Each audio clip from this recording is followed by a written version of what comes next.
If you want to have a monster raspberry patch where your only limitation is space, for only $2 you could have unlimited raspberries. Watch this video and I'm going to show you how to do it.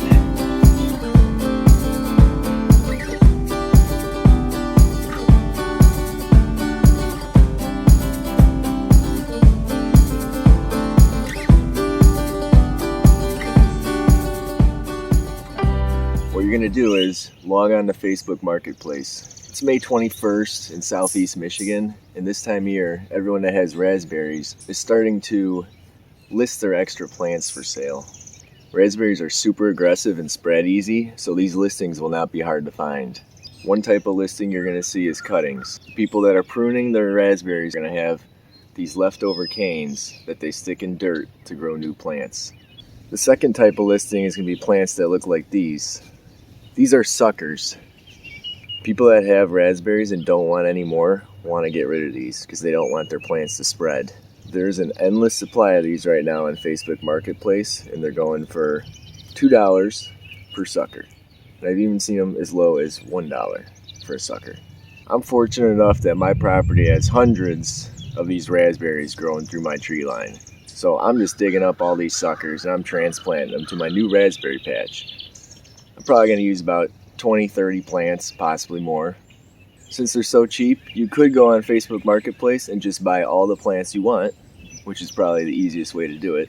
But if you got plenty of time on your hands, you could take one plant and turn it into as many plants as you want.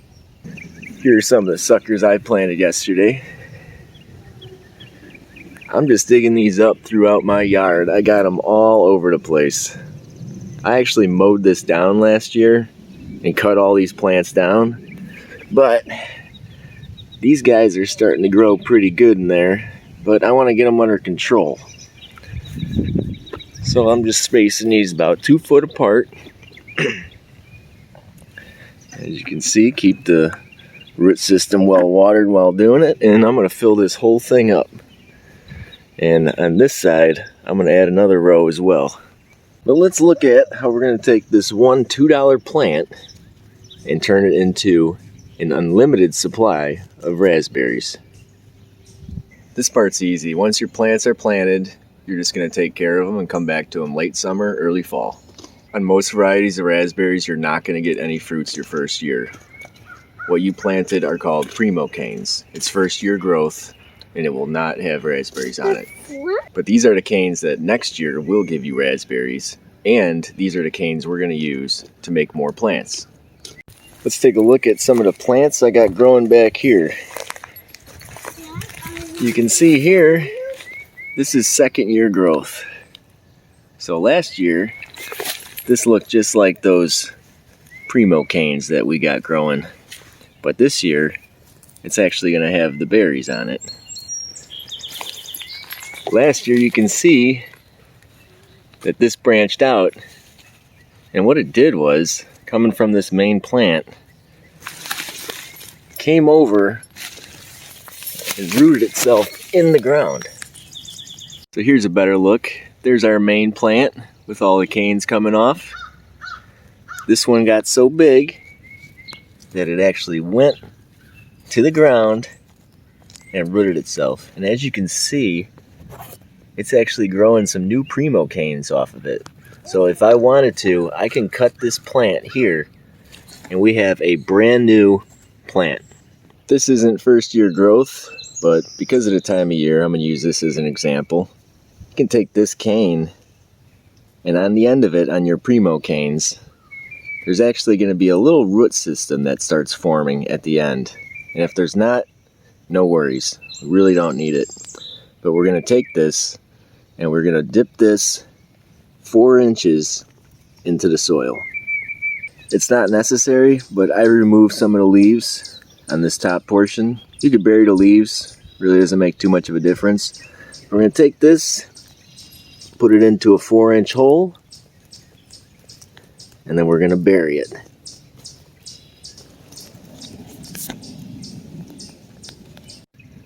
When done late summer, early fall, the portion we buried is actually going to start to form its own root system.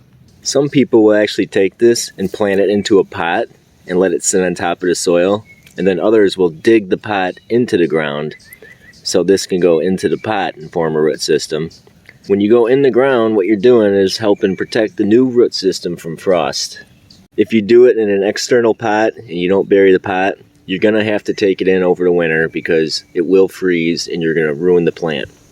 That's why I prefer just to do it straight into the soil. Once we have this tip buried, we don't have to mess with this at all till next spring. In the springtime, you'll have a brand new plant with a new root system still attached to the mother plant. Now you don't have to do this once it starts growing like this. A lot of people don't like doing it like that.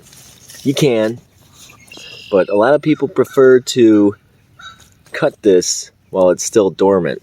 So all you're doing is just snipping it away from the mother plant. And this is your brand new plant that you can put anywhere you want. Depending on how many canes you bury, you can get several plants off of one raspberry plant. Off of one $2 plant, you can make 2, 3, 4, 5, 6 plants, and you can move them anywhere you want. You can do this every single year until you run out of space. When you prune your raspberries in the springtime, you could actually take those cuttings left over from cutting them off the plant and plant those in pots about an inch deep or so and actually make even more plants out of them. The tip layering method is so effective that I'm not even going to bother planting cuttings. I'm going to get back to moving all my plants over to my raspberry patch. If you found this video helpful, let me know in the comments, and don't forget to like and subscribe.